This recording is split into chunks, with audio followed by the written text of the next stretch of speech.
Bienvenue dans Super Normal, le podcast qui explore comment retrouver, entretenir et optimiser sa santé sans tomber dans les extrêmes. Ici, on parle de sport, de nutrition, de récupération, de performance, mais surtout de ce qui compte vraiment. Comprendre, expérimenter et progresser durablement sans perdre de vue ton équilibre de vie. Aujourd'hui, j'ai le plaisir de recevoir Noushka Simic, nutritionniste du sport, ultra-traileuse, créatrice de contenu sur Instagram, autrice du Nutri-Guide du sportif ou encore hôte du podcast Fuel and Fact et j'en passe. Aujourd'hui, avec Noushka, on va parler nutrition sportive, donc comment s'alimenter avant une course, avant même un objectif, pendant la course, pendant la période post-course, ou encore comment concilier performance et santé sans tomber dans les extrêmes. On aborde aussi certains mythes ultra répandus autour de la nutrition, notamment perdre du poids en sport d'endurance ou le diabète chez les sportifs. Globalement, c'était un épisode concret, basé sur des données scientifiques, sur l'expérience de Noushka, mais surtout accessible à tous ceux qui veulent comprendre leur corps pour mieux performer. Avant de démarrer l'épisode, j'ai juste deux petites choses à te dire. D'abord, si tu veux aller plus loin, j'ai écrit un livre qui résume tout ce que j'aurais aimé comprendre quand j'ai commencé à reprendre le contrôle de mon corps. Tu y trouveras toutes les bases concrètes pour mieux comprendre ton fonctionnement, pour mieux t'entraîner, pour mieux t'alimenter, pour mieux gérer ton sommeil et ton stress. C'est un vrai guide qui allie apprentissage, conseils et mise en pratique. Tu retrouveras notamment plusieurs programmes d'entraînement à faire chez toi, en salle ou en course à pied, des mises en pratique concrètes au niveau de la nutrition, des tips facilement applicables pour mieux gérer ton sommeil, ton stress, douleur et éviter les blessures, mais surtout un challenge 21 jours qui va t'aider à mettre en pratique tout ce que j'ai écrit dans ce livre et qui va te remettre en relation avec une communauté réservée aux lecteurs dans laquelle tu pourras aller chercher de la motivation, partager tes résultats et discuter avec d'autres personnes dans ta situation. Il est dispo sur Amazon en version papier ou numérique. Cherche simplement reprendre le contrôle de ton corps, où je te mets directement le lien dans la description. Et si tu veux soutenir le podcast, pense simplement à mettre 5 étoiles, à commenter, à partager. C'est vraiment ce qui m'aide le plus à le faire grandir, à te partager de plus en plus d'épisodes et à recevoir encore plus d'experts passionnants. Je te remercie d'avance pour ton soutien et maintenant place à l'épisode du jour. Salut Noushka, merci d'avoir accepté l'invitation. Salut Julien, avec plaisir. Bon, le but de l'épisode d'aujourd'hui, ça va être de parler de l'alimentation liée au sport, tu t'en doutes. On va regarder plus en détail comment on s'alimente peut-être avant un objectif, donc que ce soit pendant la période de préparation ou les jours qui précèdent. Quelle stratégie on peut adopter au niveau alimentaire en fonction de l'objectif qu'on se fixe. Est-ce que c'est peut-être utile ou non sur des formats courts et comment justement faire en sorte de s'alimenter au mieux sur des formats de plus en plus longs. Comment aussi s'alimenter après l'objectif. Je sais que ça peut être une période qui est un peu délaissée. Donc on va essayer de voir un peu tout ça, voir si la perte de poids, ça peut matcher avec des sports d'endurance. On pourra parler aussi des glucides. Je sais que t'as ça à cœur chez les sportifs. Donc on Si a tu veux, plein de on peut choses à faire un voir. podcast. On peut faire un podcast qui dure 12 heures si tu veux. Je sais pas s'il sera écouté jusqu'au bout, donc on va éviter. Mais c'est clair qu'il y a plein de choses à dire et pour ça, on va s'appuyer sur ton expérience dans le cœur du sujet, que ce soit par ta pratique sportive ou par ton métier. Donc ça va être top de discuter de ça avec toi. Avant de commencer, je vais m'inspirer un peu de toi, parce que tu as lancé un podcast il y a quelques temps. Et Exact. j'ai noté que tu faisais à chaque fois un portrait chinois. Donc je me suis dit que ça peut être cool Tout à de fait. t'interroger comme tu interroges les autres. Donc on va faire Tu un me petit prends à mon portrait chinois. propre jeu là. Mais ouais, ça doit être marrant de se faire interviewer comme on interviewe les autres. Donc, on va C'est voir vrai. si t'es aussi bon qu'eux. Bah Donc voilà, on vas-y, va c'est commencer. parti. Donc, si t'étais un sport, on commence facile. Si t'étais un sport, tu serais lequel? Je vais te dire le trail parce que c'est mon sport, c'est mon Forcément. Et si t'étais une séance d'entraînement, tu serais plutôt un fractionné ou une sortie longue? une sortie longue. Sortie longue, toujours. Si t'étais un aliment d'avant-course, tu serais quoi? Un aliment d'avant-course, bah je serais mon gâteau au yaourt, tu vois, que je prépare avant chaque course. C'est vrai que t'en parles toujours. Et un plat post-course? La pizza. Pizza? Toujours Ouais, pizza? sans hésitation. Si j'ai faim, pizza. Si j'ai pas faim, j'attends, mais pizza. Ok. Et si t'étais une épice ou un condiment, tu serais lequel? Une épice, je serais pas le paprika. Un condiment, alors là, je vais m'attirer les foudres, mais le ketchup, hein, Ketchup. la base. J'en mets partout. Si t'étais une croyance alimentaire, tu serais laquelle? Une croyance alimentaire. Euh, une croyance alimentaire. C'est compliqué ça. Moi, j'ai pas trop de croyances, mais allez, je vais donner une croyance peut-être qui a la vie dure. On va parler des sports d'endurance, tu vois, aujourd'hui. On va dire que le régime cétogène, c'est la vie pour les sports d'endurance. C'est pas ce que Ok. je pense, attention, mais c'est une C'est pas ce que croyance tu penses. qui est très répandue. Non, mais je précise quand même. Ouais, c'est une croyance qui a la peau dure, c'est peut-être toi qui as la peau dure aussi, du coup, c'est comme ça qu'il faut le voir, c'est ça. Peut-être. Si t'étais une odeur de cuisine après l'entraînement, Tu serais quoi? Ah, une odeur de cuisine après l'entraînement. Bah, tu vois, j'ai fait une sortie longue ce week-end et à la fin de la sortie, je rêvais que d'une chose, c'était de frites bien grasses, tu vois. Ça me donnait trop envie. Ok, ok, c'est vrai. Après une sortie longue, je sais pas si ça me donne envie. Mais sinon, ouais, carrément. Si quand t'as bien faim comme ça, là, franchement, ça donne trop envie. Ouais, c'est vrai, c'est vrai. Si c'était le moment clé d'une course, tu serais quoi? Le départ, l'arrivée, le mur, Je serai le moment où ça devient dur, où j'ai envie de pleurer et que je dois trouver des solutions en moi. Ouais, ce moment, j'aime bien. Ok, tu fais une transition avec la prochaine. Si t'étais un mantra que tu te répètes pendant l'effort. Crois-y et fais-le. Ok, trop bien. Une valeur du sport? Une valeur du sport, le partage. Aujourd'hui, je pense que c'est ce qui me ressemble le plus. Je fais pas les choses que pour moi, même si je fais un sport individuel. Aujourd'hui, je le partage, que ce soit sur les réseaux ou avec mes proches quand ils viennent me voir.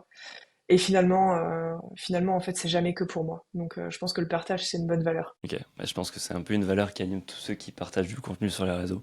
Parce que ça prend énormément de temps et c'est principalement pour ça qu'on le fait. Si t'étais une fringale à 23 heures la veille d'une course, Une fringale à 23 heures la veille d'une course. Ah, un truc sucré, forcément. Je vais avoir envie de bonbons qui piquent. bonbon qui pique. Ok.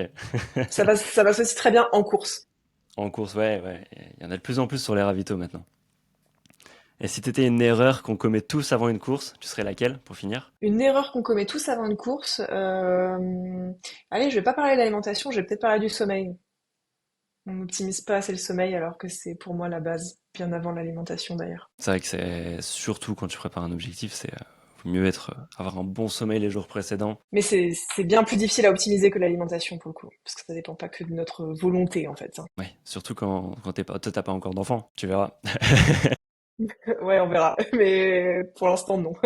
Non, tu verras le sommeil si t'as envie d'avoir des enfants et si t'en auras un jour, mais c'est clair que ça fait partie des choses qu'on gère pas forcément. Pour commencer, donc on a fini avec le petit portrait chinois, pour commencer avec l'alimentation, histoire de comprendre un peu les besoins du corps. Ça serait quoi pour toi un corps qui est préparé d'un point de vue alimentaire? Qu'est-ce que tu essaies de faire avec une bonne alimentation à travers les sports d'endurance? Bah, je dirais que alors une alimentation qui correspond à un sportif d'endurance, ça va être une alimentation déjà qui répond aux besoins énergétiques. Et ça, c'est une des choses que je dis tout le temps parce que souvent c'est vraiment on n'y pense pas parce que dans la pensée générale, dans ce qui est véhiculé sur les réseaux sociaux, dans notre société, c'est toujours la course à celui qui... Enfin, la course. C'est toujours, il faut manger le moins, le mieux possible, et donc réduire les calories, etc. Et on oublie en fait trop souvent que l'alimentation du sportif d'endurance, eh bien, elle est très différente de l'alimentation du sédentaire. Et j'ai l'impression que dans les sports d'endurance, on a encore plus une restriction alimentaire d'un point de vue calorique, alors qu'en fait, c'est pour moi la base. Si tu veux performer, si tu veux être bien, même si tu veux être en bonne santé, cherche d'abord à manger assez de calories. Ça va te permettre d'être bien sur tes séances, d'être bien sur tes compétitions, mais aussi de bien récupérer et d'être bien à tout point de vue, quoi. Et ça, je trouve que pour moi, c'est le premier pilier. Parce que souvent, voilà, on cherche à, oui, quel est le meilleur complément alimentaire, quel est le meilleur régime alimentaire, est-ce que je dois manger végétarien, cétogène, machin, je dois enlever les produits laitiers, quelle est la meilleure nutrition à l'effort. En fait, commençons par la base, c'est-à-dire manger assez pour avoir l'énergie, en fait. Ouais, c'est vrai. Ouais, et ça, genre, j'essaie d'en parler beaucoup. Il y a beaucoup de recherches de suroptimisation, surtout dans les compléments alimentaires, alors que bah, il n'y a pas les bases qui sont là et t'as raison de le rappeler. C'est vrai qu'on fait aussi beaucoup le rapport, le culpabilité avec manger, alors que j'ai fait du sport, tu vois, j'ai couru pour rien, parce que maintenant je mange ça. Mais en fonction de l'objectif, c'est vrai que manger, c'est hyper intéressant. Et comment tu pourrais, enfin, je sais pas, tu as peut-être des techniques qui permettent d'identifier vraiment une sous-alimentation sans qu'elle soit sévère, tu vois, mais imaginons que tu comptes pas forcément tes calories parce que c'est pas une notion que tu as envie d'implémenter, tu traques pas forcément tout ce que tu dépenses pendant un entraînement non plus. Comment tu peux savoir si tu manges suffisamment ou pas? Parce que l'appétit, ça va être un peu décorrélé en fonction des volumes d'entraînement. Donc, est-ce que tu as des techniques pour ça? Justement, bah déjà, les sensations alimentaires, à mesure qu'on va avoir une dépense énergétique qui est importante, qu'on va mettre de l'intensité dans l'entraînement, ça va plus toujours être un indicateur fiable. Ce qui est un peu dérangeant et problématique parce que moi, j'aime bien que les gens ils soient connectés à leurs sensations. Et tu vois, souvent quand il y a des troubles un peu avec l'alimentation, on va chercher à retrouver ces sensations-là. Et chez les sportifs qui s'entraînent beaucoup, bah, souvent c'est compliqué. Les symptômes, alors ça va être plus ou moins sévère en fonction du déficit et de l'avancée du déficit. Tu vois, le cas le plus sévère, ça va être un Rett syndrome avec toutes les conséquences que ça implique, c'est-à-dire des troubles du cycle menstruel chez la femme, ou des troubles de la libido, que ce soit chez la femme ou chez l'homme, des troubles de la fonction érectile chez l'homme, Tu vois, des trucs dont on parle pas beaucoup, hein. Moi, je j'ai pas vu souvent des gens parler de ça avec les hommes dans le domaine de la nutrition et du sport. Et pourtant, moi, dans mon milieu, quand tu interroges les hommes sportifs à plus ou moins haut niveau sur est-ce qu'ils ont des érections le matin, et bah non. La plupart, non. Alors que c'est quand même un indicateur qui montre que tout fonctionne bien au niveau hormonal. Après, de façon sévère, ces troubles hormonaux-là, ils vont se traduire par des troubles du métabolisme osseux, ce qui peut à long terme conduire à de l'ostéoporose, etc. Et puis à court terme, qu'est-ce qu'on va pouvoir ressentir? Bah, peut-être si on ressent pas de la faim, ça va être de l'irritabilité, on va être fatigué, on va être énervé, de mauvaise humeur. Tu vois, avant que ça se traduise vraiment par des troubles hormonaux, ça va être plus des troubles de l'humeur, des troubles digestifs même parfois, du sommeil. Voilà, ça va être ces choses-là. On va être un peu plus déprimé, un moins bon mood, des baisses de performance à l'entraînement, on va moins bien récupérer aussi parce que forcément, si j'ai pas assez d'énergie, si je n'apporte pas assez d'énergie à mon corps, bah, je vais plus taper dans mes réserves pendant l'entraînement et donc derrière, je vais moins Ouais. bien récupérer. Les petites Voilà, et douleurs tu qui vois, apparaissent à droite à gauche. ouais, exactement. Puis après, ça peut conduire à des blessures sur le moyen terme et puis sur le long terme, ce que j'ai dit avant. Et tu vois, je rebondis sur ce que tu as dit au début, où tu disais qu'on a tendance à réduire l'apport calorique et tout. En fait, je dis souvent aux gens, tu vois, ils me demandent toujours comment je mange les jours où je m'entraîne pas, je réduis, je fais quoi? Je leur dis, mais en fait, prenez vraiment le problème dans l'autre sens. C'est-à-dire, dites-vous que les jours où vous vous entraînez, il faut manger plus. C'est pas les jours où je m'entraîne moins, je mange moins. Et je trouve que déjà, de se dire ça dans la tête, ça change déjà beaucoup de choses. Parce que je vais pas faire la démarche de me restreindre quand je dépense moins d'énergie. Je vais faire l'effort de manger plus quand je me dépense plus. Et là, on est déjà plus dans le vrai. Mais surtout qu'il y a des jours où tu t'entraînes et où tu vas dépenser tellement de calories que tu vas pas forcément pouvoir les manger sur la journée ou et du coup profiter du lendemain aussi qui est un peu plus chill pour compenser, rattraper ou anticiper les grosses sorties que tu aurais potentiellement dans la semaine. C'est une stratégie qui est aussi intéressante à avoir. Exact. Et toi, je rebondis, tu parlais du REDES. Toi, il me semble que tu l'as eu ce REDES, non? Enfin, tu étais dans cette situation. Oui, il y a un peu plus, il y a un an et demi, après courant 2024, tu vois, pareil, j'ai mis du temps à en parler sur les réseaux parce que de par ma casquette de diététicienne, je savais ce que j'allais manger comme commentaire et ça a pas loupé. J'ai mis quelques mois à en parler et puis en fait je l'ai fait parce que je me suis dit que ça allait pouvoir aider plein de gens qui sont dans ce cas-là et ça a été le cas, donc je suis très contente de l'avoir fait.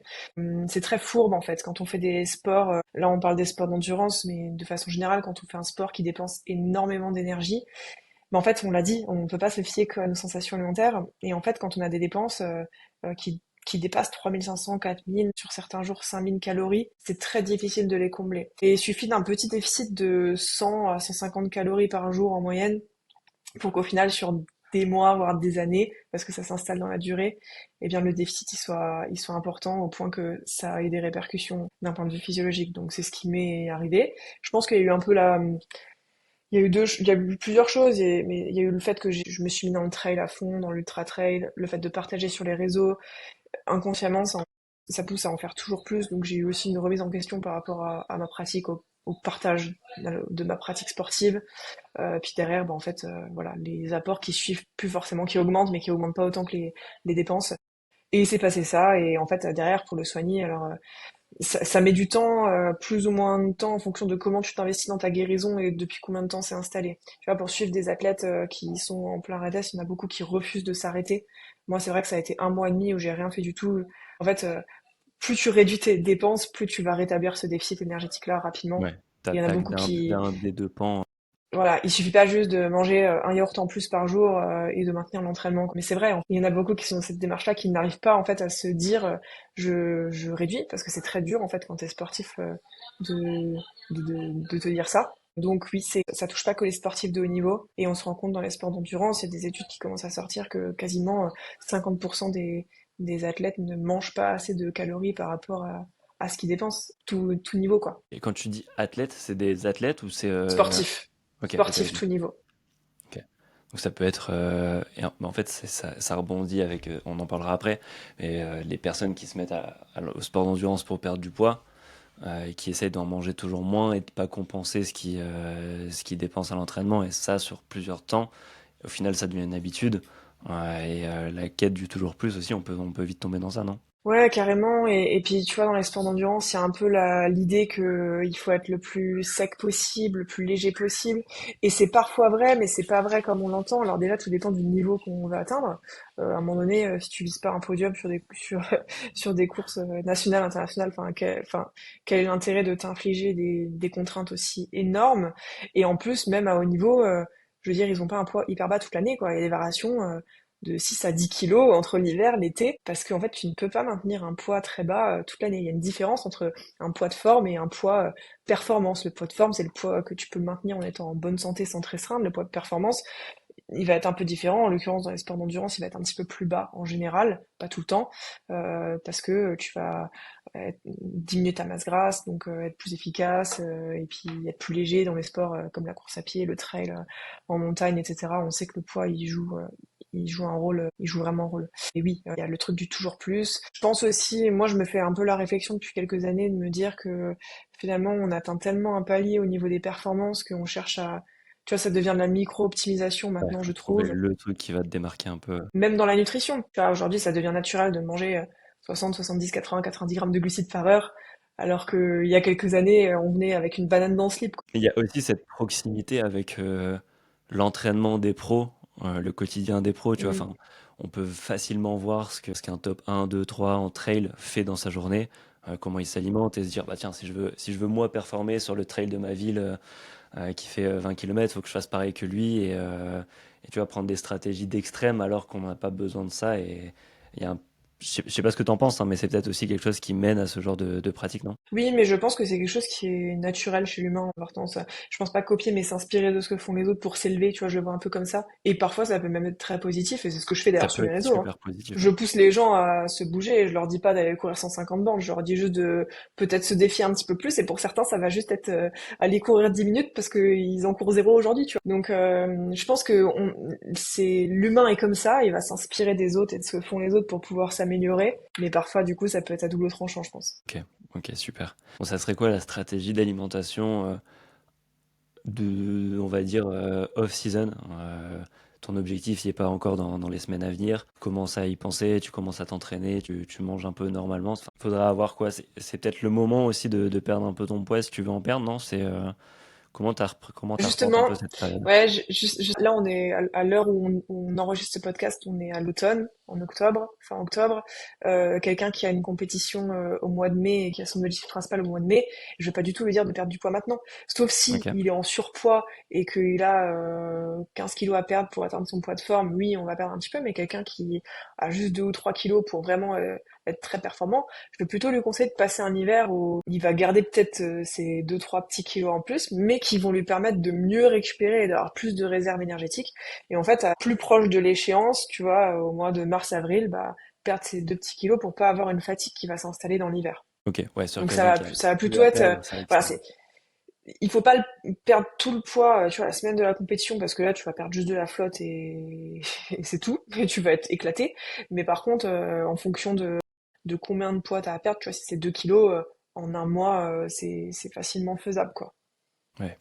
Et Tu vois, il vaut c'était mieux aussi une s'entraîner. question que je m'étais posée quand j'avais commencé les sports un peu d'endurance, à la veille de mon premier SMI, qui était ma première un peu longue distance, me dire, est-ce que je continue comme ça avec un léger surplus calorique comme je fais depuis toujours, ou est-ce que ça serait intéressant de perdre, mais si je cut un peu les calories, est-ce que je vais pas réveiller des douleurs alors que je suis dans ma semaine un peu de montée en entraînement? Et bon, après, quand j'ai fait des plus longues distances, j'ai réussi à gérer un peu ça, mais c'est les questions que tu peux te poser quand tu es débutant, qui Tout à valent le fait. coup d'être un peu débattues ici, quoi. Et je dirais qu'en fait, c'est très contextuel. Je vais te prendre deux exemples de sportifs, deux sportifs amateurs. Il y en a un qui bah, va chercher à optimiser sa performance au maximum. Il n'est pas athlète de haut niveau, mais voilà, il est comme, je sais pas, comme moi. On cherche à faire le meilleur par rapport à nous, à s'améliorer, et donc on va un peu tout optimiser. Et donc peut-être que la question du poids, elle rentre en jeu. Et puis on a le sportif amateur, peut-être du dimanche, tu vois, qui va aller courir 2 3 fois par semaine pour son bien-être parce que ça lui fait du bien de débrancher du boulot et de ses gosses. et qui a envie de perdre du poids pour se sentir mieux dans son corps, je vais pas du tout avoir le même discours. Celui qui cherche à performer, bah, je vais lui dire, ok, cet hiver, c'est peut-être mieux que tu gardes tes 2-3 kilos en plus, on s'en fout, tu fais pas de compétition, tu vas réussir à t'entraîner, à performer quand même à l'entraînement, puis quand on va s'approcher de la compétition, là, tu vas perdre le petit poids qui te reste à perdre.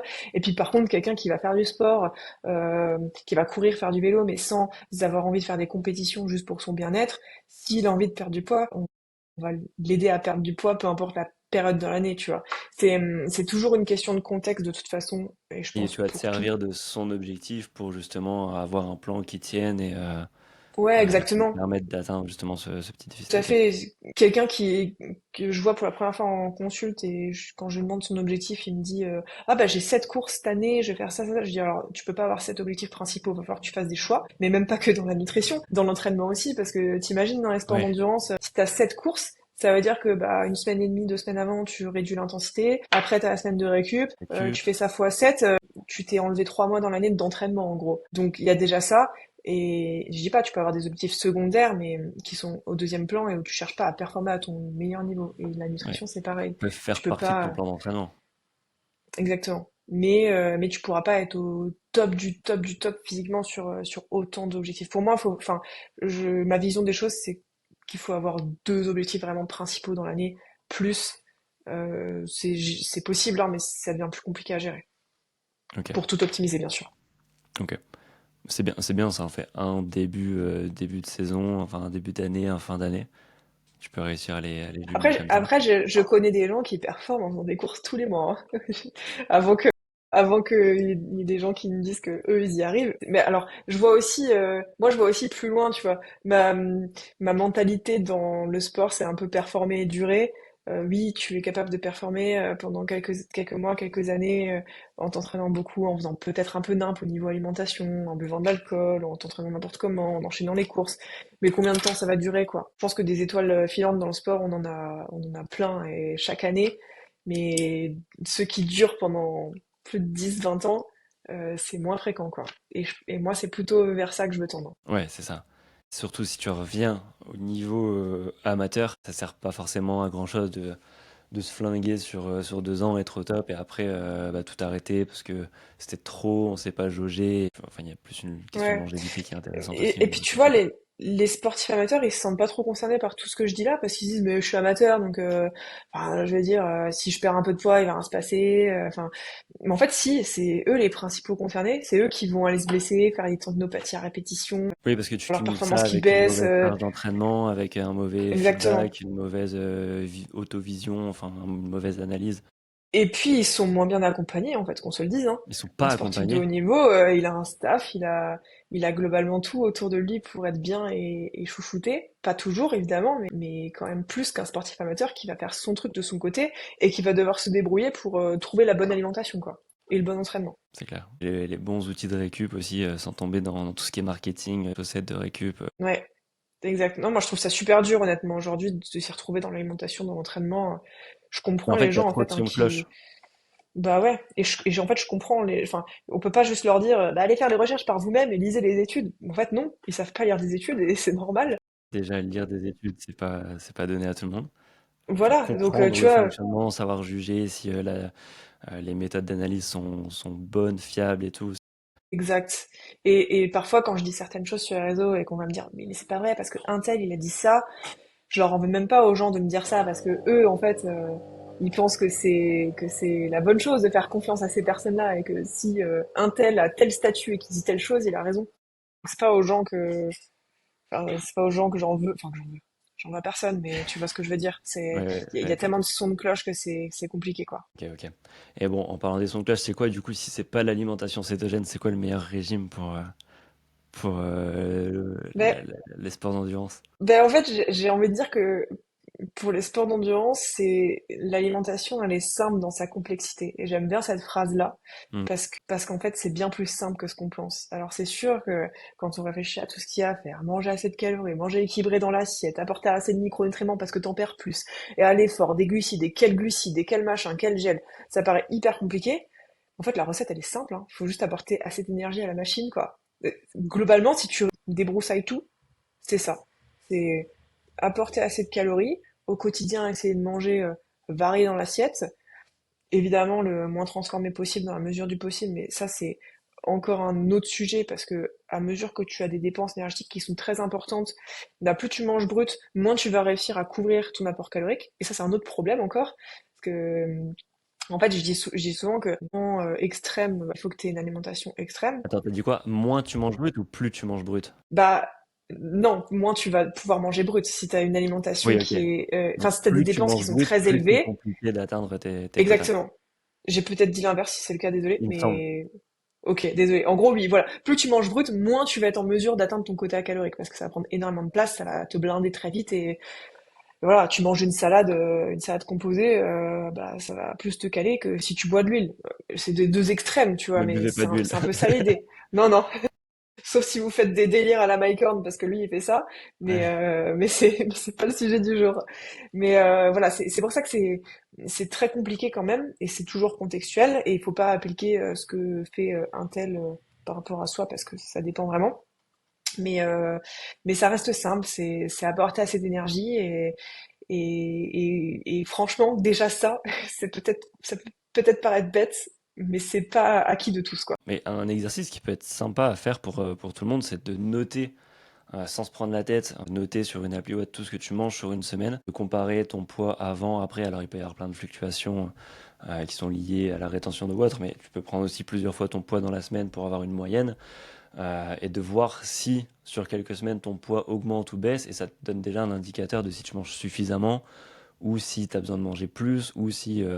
Enfin, tu vois, ça peut te donner en tout cas une direction à prendre. Non, tu me rejoins là-dessus, quoi. Oui, mais par contre, tu as un exemple de quelqu'un qui va avoir tendance à enlever tous les glucides de son alimentation. Tu lui fais mettre des glucides, il va prendre peut-être 2 kilos d'un coup en une semaine parce que De en ayant plus rétention de d'eau. glycogène, il va stocker plus d'eau. Donc lui, il va se dire, putain, mais en fait, ça veut dire que si je mange des glucides, je prends du poids, quoi. Donc il Ouais, va moi je avoir parlais un plutôt gros warning dans son cerveau. sans rien changer Ouais, à ton alimentation, et en jouant le jeu de rien changer aussi, tu vois, parce qu'il y en a quand tu leur demandes de traquer, ils arrêtent de grignoter ou ils arrêtent de faire ci ou ça, mais ouais, on bien essaie de sûr. jouer le jeu de rien changer, de faire un constat simple de là où tu en es aujourd'hui et comment tu évolues, et après, une fois que tu as conscience de ça, tu peux t'amuser à changer, à rajouter des glucides, à en supprimer, mais ok. Ce que j'aime bien faire, moi, c'est de leur faire noter les repas sur une semaine. Je trouve qu'une semaine, c'est pas trop contraignant. Je leur fais pas noter les calories, hein, juste je leur demande de m'écrire ce qu'ils mangent, Ouais, les comment indices. ils s'entraînent la journée-là, etc. Et quand ils me l'envoient, je dis, ok, toi, t'en penses quoi? Tu vois, déjà, t'es dans la démarche de, ok, j'analyse mon alimentation. Et en fait, souvent, cet exercice, il est super efficace parce que, tu vois, ils vont me dire, bah, en fait, je me rends compte que j'ai pas forcément assez de glucides avant l'entraînement, ou là, je t'ai noté que j'étais fatiguée, mais la veille, en fait, je me suis entraînée 3 heures et j'ai pas forcément beaucoup mangé, ou alors là, j'ai pas bien dormi, mais d'un autre côté, j'ai fait un gros repas le soir. Enfin, tu vois, en fait, je trouve que c'est hyper instructif et les gens se rendent vraiment compte de ce qu'ils font parce que sinon, on est tous dans notre truc, on se rend pas compte de ce qu'on fait. Et je trouve que de noter ce qu'on fait, c'est super efficace. Et sans pour Et ils autant comprennent compter les aussi. calories ou quoi, tu vois. Et bien sûr, tu fais noter, fais noter aussi le ressenti, et du coup, tu arrives à corréler le ressenti à ce que tu as potentiellement mangé ou fait à l'entraînement. Le ressenti, tu parles de faim, de signaux de faim, ou de ressenti je suis content. Moi, je fais noter comment tu te sens à l'entraînement, Ouais, si tu te sens énergique ou c'est pas, bien, ouais. comment tu te sens au niveau de l'humeur, est-ce que tu te lèves en étant fatigué, en étant stressé, angoissé, tu es un peu à cran. Ça, c'est des choses que j'amène les gens à creuser un petit peu. Ok, ok, hyper intéressant. Et du coup, le but, c'est de faire évoluer ça aussi au fur et à mesure de ta saison. Donc, quand tu as une course qui approche, quand tu as ton objectif qui se rapproche de plus en plus, tu fais un peu évoluer ton plan alimentaire. C'est quoi tes recos sur les semaines un peu larges, peut-être, sur la semaine avant, les jours avant et la veille? Bah, la semaine avant, en gros, ce qui va changer, surtout si tu fais un sport d'endurance où tu t'apprêtes à faire une compétition qui dure plus d'une heure et demie, 2 heures, Bah, déjà, on parle de euh, quoi, à partir de ouais, quand c'est intéressant? Parce que sur un 5 dans tous km, les cas, même si tu fais un 5 kilomètres, ce que tu vas changer les jours avant, c'est surtout de réduire les fibres les alimentaires. fibres, ouais. Voilà, des choses qui sont plus compliquées à digérer. Donc les fibres, genre les fruits, les légumes crus, les légumineuses, les céréales complètes. Réduire aussi le café, les épices qui peuvent être un peu irritantes pour le système digestif. Donc les fibres, c'est vraiment les réduire entre 1 et 3 jours avant l'effort en fonction de ta tolérance digestive. Et après, quand tu fais un sport qui est plus long, que tu vas faire une compétition qui est plus longue, ce que tu as besoin, c'est d'augmenter un peu tes réserves de glycogène musculaire, c'est-à-dire les réserves de sucre qu'on a dans les muscles. Donc ça passe par une alimentation qui est un petit peu plus hyperglucidique 3 jours avant. Pourquoi 3 jours? Parce qu'en fait, tes réserves de glycogène, elles mettent 24 à 48 heures à se Ah, c'est synthétiser en synthétisé, totalité. ouais. En totalité. Donc il faut s'y prendre un peu en amont et pas juste la veille, manger un gros repas, leur pasta party ou quoi, tu vois. Ça marche plus ça, les Donc pasta voilà, party. c'est. Bah moi je suis pas totalement fan parce que souvent tu vas déjà manger plus que ce que t'as Ouais, l'habitude tu parce vas que tu être te dis faut lourd. que je mange beaucoup. Du coup tu vas moins bien dormir. En plus souvent quand c'est des pasta parties de l'organisation, c'est des pâtes carbo bien grasses, pareil qui mettent bien du temps à être digérées, donc t'es pas bien digestivement parlant. Donc non, oui, mangez des pâtes ou du riz ou des pommes de terre, ce que vous voulez, mais pas non plus en quantité abusée, quoi. Donc voilà, globalement, on va rien changer jusqu'aux 3 jours avant. Les 3 jours avant, on réduit les fibres. Si on s'apprête à faire un effort long, on augmente les glucides. On réduit aussi les lipides en même temps qu'on augmente les glucides pour deux raisons. Déjà parce que le but c'est pas de manger hyper calorique mais hyper glucidique. Donc si j'augmente un macronutriment, je vais réduire un autre macronutriment. Je vais maintenir les protéines par contre. Et puis deuxième chose, c'est que les lipides sont plus compliqués à digérer. Donc toujours dans un souci de confort digestif, on va les réduire. Une bonne hydratation, mais sans forcément non plus en abuser. Je vois des gens boire 4-5 litres d'eau par jour la semaine de leur compète. Franchement, il n'y a aucune utilité. En train de Si, charger les électrolytes, et en plus, si ce n'est déjà créer un terrain hyponatrémique ouais, avant l'échéance. Donc voilà, globalement, voilà mes recos. Et puis je dis souvent de pas trop changer grand-chose en fait. De plus en plus, je dis aux gens, même pour le matin de la compétition, pourquoi vous vous lèveriez 4 heures avant pour manger un truc, alors que vous le faites pas au quotidien, alors qu'on vous dit qu'il faut pas, tu vois, il faut pas changer son matériel le jour de la course. Alors pourquoi vous changerez votre alimentation? Trouvez un truc qui marche avant les sorties longues et faites-le. D'où le fameux gâteau yaourt, parce que c'est un truc que tu peux prendre 1 heure et demie, 2 heures avant. Tu économises du sommeil, tu te lèves.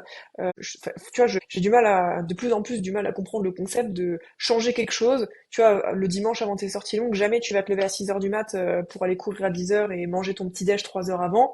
Donc pourquoi tu le ferais le jour de la course, quoi? c'est ça. Moi, c'est marrant parce que ça me parle parce que sur mon dernier marathon, je l'ai fait mais sans organisation. Donc je suis parti de chez moi pour rejoindre un point A à un point B. Et en fait, bah, toute ma prépa, je me levais le matin, je prenais un bol de skir avec du granola ou enfin un truc dedans, et peu importe, mais un truc assez conséquent qui est plutôt protéiné, plutôt fat.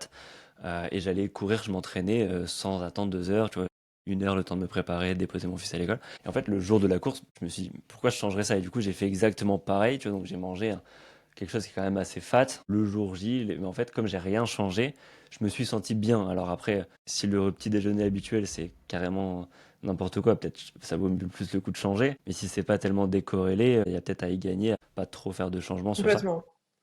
Complètement. Et puis en plus, ça t'enlève du stress. Souvent, on est super Ouais, stressé avant la charge course. mentale. Tu te lèves en plein milieu de la nuit, là, t'as pas du tout faim, tu te forces. Enfin, voilà. Oui, les jours avant, on optimise le terrain digestif, on optimise les glucides pour avoir plus d'énergie. Mais sinon, je pense que c'est aussi rassurant d'avoir ces rituels, tu vois, d'être dans quelque chose que tu connais. C'est déjà assez stressant de faire une compétition, peu importe le niveau, une échéance, un truc important pour toi, que rajouter le stress de ça, voilà, je Et trouve que t'en as c'est pas pas utile. parlé, mais j'imagine que si t'étais dans un déficit calorique, tu fais attention de repasser en neutre ou en léger surplus, en tout cas avant la compète. Ouais, ouais, typiquement, 2, 3 semaines avant, tu fais gaffe à revenir à l'équipe, quoi. Et qu'est-ce que tu penses? Ça se faisait beaucoup avant, moins maintenant, mais de cut les glucides, ouais, quelques jours avant et de les reprendre. C'est ce qu'on appelle donc le régime dissocié scandinave. En gros, de J-7 à J-4, je cut les glucides pour vider les réserves de glycogène musculaire. Et après, on fait ce que j'ai dit avant, c'est-à-dire réaugmenter beaucoup les glucides. En fait, on se rend compte qu'il n'y a pas forcément plus d'intérêt de faire ça plutôt que de maintenir un apport en glucides sur l'état des stocks de glycogène. Et en plus, ça peut amener beaucoup de fatigue et de stress les jours avant parce que bah, prends un sportif d'endurance qui a une alimentation majoritairement glucidique et puis coupe-lui. Enfin, perso, moi, tu me fais ça, je suis pas bien, hein, clairement, hein. Si pendant 3 jours je mange pas de glucides, je vais pas être très gentil, quoi. Donc il y a ce truc-là, ça rajoute encore un stress la semaine de la compète. Et pour autant, avec certains athlètes, je le fais parce que eux, ils sont venus me voir en me disant qu'ils faisaient ça et que ça les perturbait pas. En fait, pourquoi j'irais changer quelque chose qui marche chez eux? Surtout si, en plus, pour certains, ça leur permet de rentrer dans un mood compétition. Tu vois, pour beaucoup, en fait, le fait de faire ça, ça les fait rentrer dans leur semaine de course en mode, je suis dans mon rituel, en fait. On a tous un peu nos rituels. Et ça peut être un rituel. Donc si c'est pas délétère sur l'énergie, sur l'humeur, etc., pourquoi l'enlever au final? En fait, c'est un peu comme tout, tant que ça t'apporte pas de négatif, Oui, tu exactement. peux le faire, et si ça t'apporte du positif, tant mieux. C'est ça. C'est comme la bière de veille de course, quoi. Alors évidemment, si tu cherches la meilleure perf, je vais te dire que c'est complètement con. Mais par contre, si tu te lances juste un défi de finir ta course, de kiffer avec tes potes, ta famille, et qu'en fait tu n'as aucune ambition sportivement parlant au niveau de la performance, bah bois une bière la veille, quoi. Ça va pas te tuer, clairement. Ok, ok, c'est marrant D'où comme le fait information. que c'est... Bah non, mais c'est vrai, d'où le fait que c'est J'ai jamais toujours... entendu ce truc de la bière de veille de course. C'est vrai? Eh Ouais. ben moi tout le temps, hein. Alors c'est un Ah non, non, mais rituel? Ah oui, oui, chez beaucoup de sportifs, c'est un rituel. Comme la bière d'après-course. Alors plus d'après-course, mais... Bah oui, d'avant, oui, chez beaucoup, c'est un rituel, tu vois. Et Ouais. d'ailleurs, le sujet de l'alcool, euh, en fait, la plupart des gens se rendent pas compte que s'il y a bien un seul aliment que je leur conseillerais d'enlever de leur alimentation, c'est bien ça, quoi. C'est D'alcool? peut-être le seul aliment, ouais. On me dit souvent que c'est la dose qui fait le poison. En toute franchise, l'alcool, c'est le seul aliment qui ne répond pas à cette règle parce que peu importe la dose que tu prends, ce sera un poison. C'est plus facile de te dire, enfin d'arrêter l'alcool que de boire ponctuellement, je trouve. Tu trouves? Bah, en tout cas, de mon expérience, tu vois, avant, je buvais sans forcément y réfléchir. J'étais pas alcoolique, hein, mais, mais je buvais normalement. Puis j'ai commencé à vouloir réduire un peu, boire de temps en temps, mais du coup, les gens comprenaient pas trop pourquoi ce soir je prenais un verre, pourquoi la dernière fois j'ai pas bu, pourquoi telle soirée bah, je Ouais, ouais, bois deux, ouais. trois verres. Et au final, à chaque fois, tu as cet environnement social qui dit bah allez, vas-y, bois un verre, fais ci, fais ça. Parce que depuis que Je suis d'accord. je dis que je bois plus, Au moins, on t'emmerde plus, quoi. ouais, on m'en demande plus et je me pose même moi pas la question de bah tiens est-ce qu'aujourd'hui et en fait comme je ressens Ouais, pas mais le besoin, c'est un problème de l'extérieur, je trouve, parce que tu vois, moi, je suis comme toi, j'avais coupé un moment, puis maintenant, je bois ponctuellement parce que j'en ai envie et parce que je le ouais, décide et parce que ça me fait plaisir. Mais tu vois, ça me fait penser à quelqu'un qui va avoir une alimentation principalement végétarienne. En fait, il va se sentir obligé dans son truc. Enfin, je veux dire, moi, typiquement, j'ai une alimentation à 80% végé, mais ça m'empêche pas que quand je vais au resto, je mange de la viande, je mange du poisson, même chez moi parfois. Et pour autant, enfin, je trouve que les gens essayent trop de rentrer dans des cases et que s'ils en sortent, en fait, leur entourage va leur tomber dessus. Tu vois, en consulte, j'ai quelqu'un en tête là récemment qui m'a dit, bah, je suis végétarienne depuis 10 ans et en fait, au repas de famille, j'avais envie de manger de la viande. Et en fait, ma famille m'a grave jugée en mode bah, t'es sérieuse? Bah ok, bah maintenant on va toujours faire de la viande alors puisque tu manges de la viande. Mais ok, ouais. non, en fait, elle avait envie qu'on respecte son choix de oui, je suis végétarienne, mais ça veut pas dire que j'ai pas le droit des fois de manger de la viande. Et du coup, c'est pour ça que je parle des étiquettes parce que souvent on te met dans cette petite boîte là et t'as pas le droit d'en sortir, ou alors si t'en sors, t'as plus le droit de rentrer dans la boîte. Enfin, je trouve on aurait le droit de faire ce qu'on veut, quoi. Ouais, c'est vrai. C'est vrai Et non donc mais voilà pour l'alcool, c'est surtout que l'alcool, je trouve que socialement, c'est vrai que on incite souvent à consommer de l'alcool quand on est en groupe, quoi. Et pour revenir sur ce que je disais, c'est vrai que beaucoup ne se rendent pas compte que c'est pas ouf, quoi. Et je suis pas en train de dire qu'il faut que les gens arrêtent d'en boire, ils font bien ce qu'ils veulent, mais au moins qu'ils soient conscients de ce qu'ils font. Parce que en fait, les gens qui sont pas du tout en phase avec ça, quand je dis que l'alcool c'est mauvais, c'est les mêmes qui vont me saouler en me disant que le coca c'est grave, quoi. Alors que le coca c'est bien moins grave que l'alcool, clairement. ouais, je pense qu'il y a pas photo du tout. Ouais, mais c'est pas clair pour tout le monde. C'est beaucoup Et plus un poison pour beaucoup que l'alcool, hein. c'est parce on a beaucoup cette notion en France avec le French paradoxe, le vin c'est bon pour la santé, l'alcool Ouais, mondain. C'est une culture qui est fort présente, je pense. je suis d'accord. Comment tu gères pendant la course ton appétit? Est-ce que, par exemple, tu sais, t'as faim sur la route pour aller à la course, parce que tu prends peut-être quelque chose au cas où. Après, une fois que tu commences à courir, normalement, ton appétit se régule un peu. Tu vois, tu te mets un peu plus en mode combat-fuite. Tu penses pas trop à manger, en tout cas, si t'es pas sur des courses ultra longues. Comment tu gères ça? Ou alors, justement, si tu dois manger et que ça passe plus. Bah, tu vois, typiquement sur l'avant-course, moi, la plupart du temps, ce que je fais avec mes athlètes, c'est mon fameux gâteau yaourt Ouais, que tu prends 1 heure et demie, 2 heures avant. Et puis certains, ceux qui ont une petite faim avant le départ, si c'est dans les 5-10 minutes, tu prends une petite compote, voire un gel, parce que ça va pas causer d'hypo réactionnel 5 minutes avant. Si c'est dans l'heure, ça peut être une barre, tu vois, typiquement, ou une banane. Et après, pendant, tu te fies pas à l'appétit, hein. ouais, Globalement, sa tu stratégie de n'as pas course. forcément faim. Tu es sur une stratégie qui va être optimisée par rapport à ton objectif et ton temps de course. Mais à partir de combien de temps de course tu mets des aliments un peu plus solides, un peu plus, enfin, qui sortent du gel, qui sortent de la compote? Bah déjà, à partir de combien de temps de course on mange, c'est déjà la première chose. Enfin, on apporte Ouais. des glucides. Je pense qu'au-delà de 1 heure et demie, on peut vraiment se questionner, voire 1h15. Euh, en fait, 1 heure et demie à une intensité à peu près marathon, ça suffit pour vider tes réserves de glycogène musculaire. Même si elles Donc sont jamais vidées à potentiellement, dans cette 100%. case-là, on a des personnes qui font des 10 kilomètres, qui ont une allure lente, mais pour qui c'est un effort intense. Oui, parce que c'est vrai que pour beaucoup, 10 km, c'est pas grand-chose, et puis ils les courent en moins d'1 heure ou encore moins, et puis voilà. Mais en fait, pour beaucoup, c'est un défi, 10 kilomètres, et c'est long pour eux. Et en fait, un effort long pour quelqu'un n'est pas forcément le même effort pour quelqu'un d'autre. Tu vois, 1 heure, 1 heure de sortie pour moi, ça va être une sortie courte, et puis pour beaucoup, ça va être leur sortie longue de la semaine. Donc voilà, c'est pour ça qu'il faut toujours ajuster. Donc voilà, déjà à peu près au-dessus d'1 heure, 1 heure et demie, on peut commencer à s'alimenter. Après, à partir de quel moment on commence à rajouter du solide? À partir du moment où ça dure assez pour peut-être avoir un petit dégoût du sucre, et quand c'est assez long au point qu'on va marcher, et donc il y aura moins d'impact au niveau digestif. Parce que plus on va courir, plus il y a d'impact, ça va taper au niveau du système digestif. L'intensité va aussi être plus élevée, donc on va digérer moins bien les aliments. Donc tu vois, si je prends un trail typiquement, souvent en dessous de 4-5 heures de course, c'est très rare que je fasse manger quelque chose de solide aux gens.